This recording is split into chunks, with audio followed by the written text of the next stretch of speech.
Hi, my name is Christina Fernandez, and I'm a Parkland cancer survivor.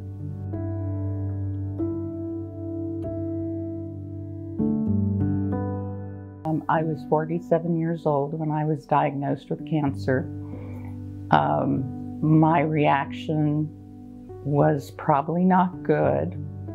I was sitting on a sonogram bed when the doctor said, "Let's do a biopsy," but she had a very screechy voice and she kept saying, "Let's do a biopsy." It was more like, "Let's do a biopsy."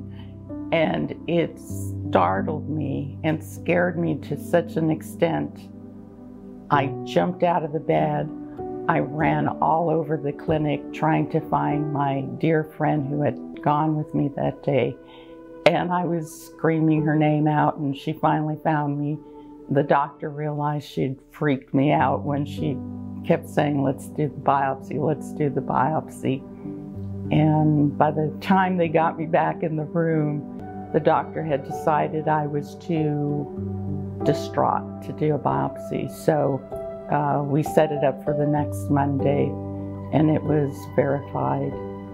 I had ductal carcinoma in situ is what I had originally been diagnosed with.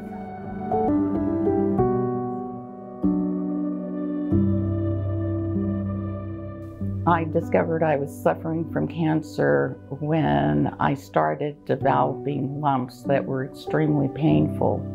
And a friend of mine who was much younger than me had just done a battle, stage 3 breast cancer. And so I went and had a mammogram.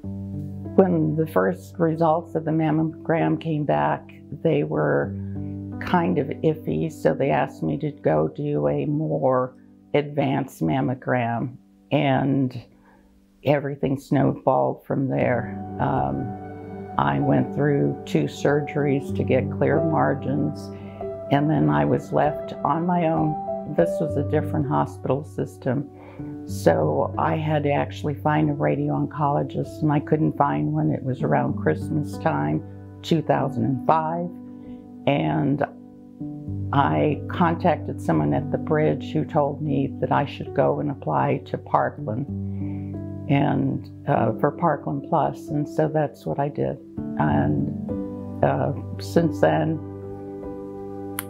Parkland has kept me alive, and I'm really grateful for that.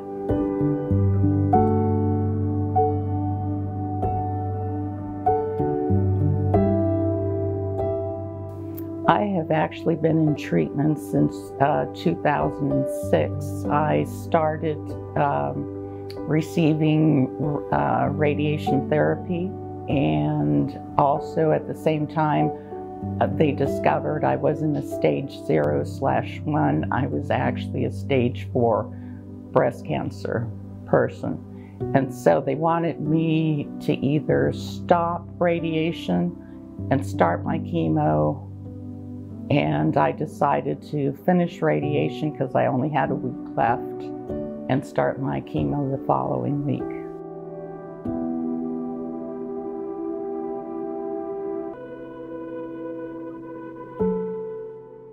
Well, I have a lot of friends that are constantly checking in on me. Of course, I had another half, and all the incredible doctors and nurses and technicians I've met over the years at Parkland.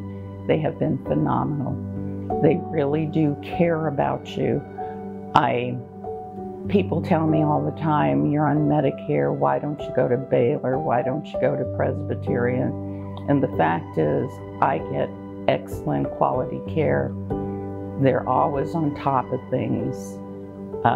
They're quite capable of listening to the questions I have, and believe me, I've got questions.